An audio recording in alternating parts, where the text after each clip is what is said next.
Hi students, welcome back to my channel. இன்னைக்கு நாம 11th standard maths Chapter-1 reflexive, symmetric and transitive related problem தான் பார்க்க போறோம்.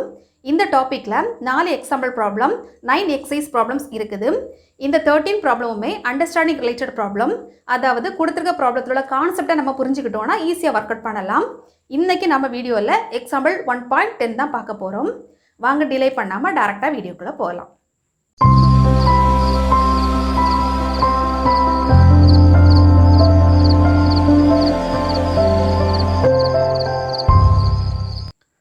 Example 1.10. Check the relation r equal to 1, 1, 2, 2, 3, 3, etc. up to n, n. Defined on the set s equal to 1, 2, 3, etc. up to n for the 3 basic relation. எடுத்துக்காட்டு 1.10.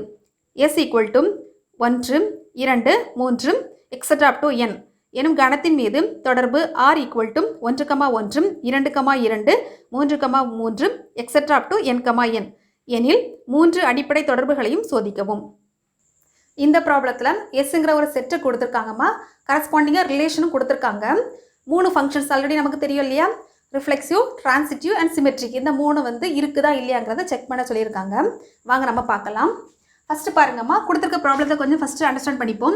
s equal to 1, 2, 3 etc. up to அப்படின்னா என்ன அர்த்தம்னா இதுக்கு வந்து limit இல்லை, இவ்வளோதான் நம்பருங்கிற மாதிரி limit இல்லை இல்லையா?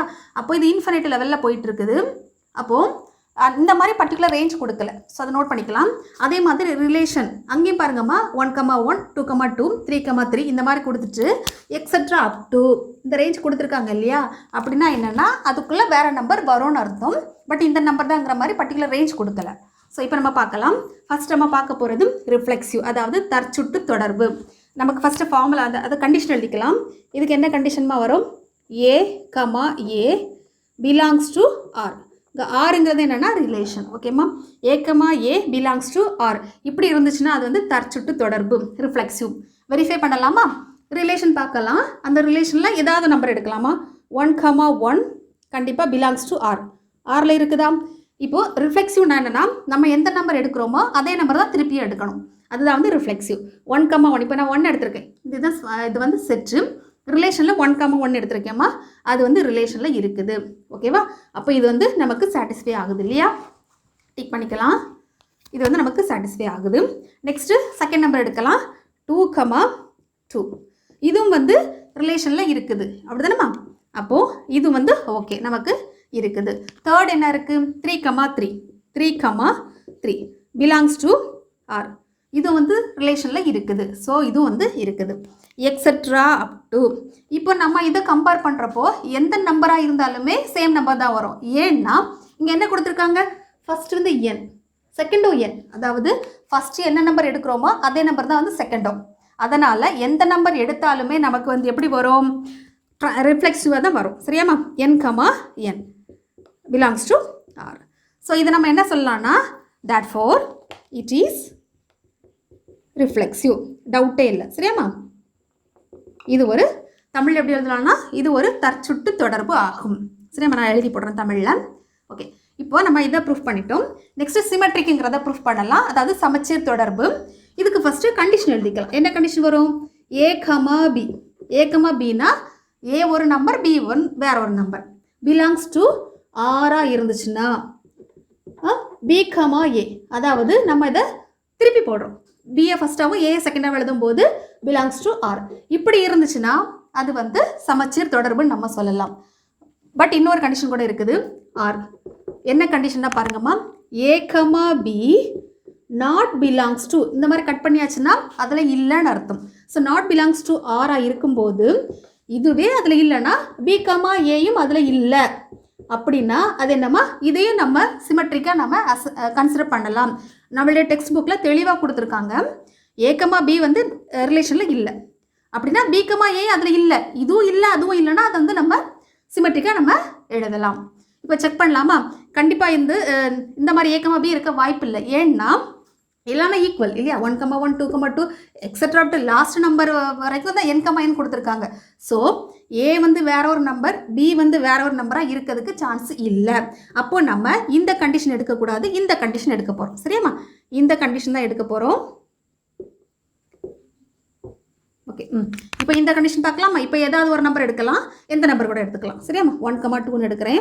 1,2 நாட் பிலாங்ஸ் டு 1,2 இதில் இல்லை இல்லையா? Not belongs to R. Therefore இதை நம்ம ரிவர்ஸ் பண்ணி போட்டால் எப்படி வரும்? 2,1 also not belongs to R. சரியாம்மா? 1,2வே ரிலேஷனில் இல்லை, அது திருப்பி போடும்போது 2,1 வரும். அந்த 2,1 நமக்கு ரிலேஷனில் இல்லை. இப்போ இதுவும் இல்லை அதுவும் இல்லைன்னா இதை நம்ம சிமெட்ரிக்னு நம்ம சொல்லலாம். Therefore it is symmetric relation. இந்த ரிலேஷன் எழுதிக்கோங்கம்மா. ஓகே, தமிழ் எழுதி போடுறோமா? இது வந்து சமச்சீர் தொடர்பு ஆகும். இப்போ நம்ம ரெண்டையும் வந்து ப்ரூஃப் பண்ணிட்டோம். நெக்ஸ்ட் தேர்டு பார்க்கலாம். தேர்டு வந்து டிரான்சிட்டிவ். டிரான்சிட்டிவ்க்கு கண்டிஷன் எழுதலாம் பாருங்க. A, B, B, C. அதாவது டிரான்சிட்டிவ்க்கு 3 எலமெண்ட்ஸ் நம்ம 3 நம்பர்ஸ் நம்ம எடுப்போம். A, B, B, C belongs to R இருந்துச்சுன்னா என்னமா அர்த்தம்? A, C belongs to R. இதான் நமக்கு கண்டிஷன். பட் இதுலேயும் வந்து இன்னொரு கண்டிஷன் இருக்குது. R A, B, B, C. ஓகேமா? A, B, C மூணுங்கிறது 3 டிஃப்ரெண்ட் நம்பர். இப்படி நாட் பிலாங்ஸ் டு, இதான் வந்து important. Not belongs to R, அதாவது A, Bயும் ரிலேஷனில் இல்லை, B, Cயுமே இல்லை. அப்படி இருந்துச்சுன்னா A, Cயும் அதில் இல்லாமல் இருந்தால் அதையும் நம்ம வந்து டிரான்சிட்டிவ்னு சொல்லலாம். இப்போ நம்ம செக் பண்ணலாம். இதை ஞாபகம் வச்சுக்கோங்கம்மா. ஓகே, இப்போ பாருங்கள், செக் பண்ணலாமா? இப்போ A, B, B, C அப்படின்னா A, B, Cங்கிற டிஃப்ரெண்ட் நம்பர் எடுக்க போகிறோம். பட் இதில் சான்ஸ் இல்லை, ஏன்னா எல்லாமே சேம் நம்பராக இருக்குது. இதுலேருந்து எடுக்கலாம். இப்போ பாருங்கள், 1,2 கரெக்டாமா? இது வந்து A, இது வந்து B. அப்போது நெக்ஸ்ட் நம்பர் எப்படி எடுக்கணும்? இதில் என்னென்னு முடியுதோ அதே நம்பர் தான் எடுக்க போகிறோம். அப்போ 2, அடுத்த நம்பர் எடுக்கலாமா? 3 கரெக்டாமா? இப்போ பாருங்கள், இது ரெண்டு சேம் நம்பர், இது ரெண்டும் நமக்கு சேம் நம்பராக இருக்கணும். அப்படி இருந்துச்சுன்னா என்னது கிடைக்கும்? 1, 3. இது வந்து நாட் பிலாங்ஸ் டு ஆர். கரெக்டா? 1, 2 நமக்கு ரிலேஷனில் இல்லை, 2, 3யும் நமக்கு அதில் இல்லை. அப்படின்னா இது வந்து ரிலேஷனில் இல்லை. ஸோ வரக்கூடிய ஆன்சர் என்ன வரும்? 1, 3 தானே வரும். 1, 3 நாட் பிலாங்ஸ் டு ஆர். புரியுதாமா? இந்த ரெண்டுமே இல்லை. ஸோ இல்லாதனால இதுவும் இல்லை. அப்போது இருந்தால் எல்லாம் இருக்கணும், இல்லைன்னா ஒரே அடியாக இருக்கக்கூடாது. இதுதான் என்னோட கான்செப்ட். ஸோ இந்த மாதிரி கிடைச்சதுனால இது நம்ம என்ன சொல்லலாம்னா, therefore it is transitive relation. புரியுதாமா? Therefore it is transitive relation நம்ம சொல்லலாம். புரியுதாமா? மெயின் கான்செப்ட் என்னென்னா, ஒன்லே இருக்கணும், இருந்தால் எல்லாம் இருக்கணும், இல்லைன்னா எதுவுமே இருக்கக்கூடாது. அதுதான் என்னோட கான்செப்ட்.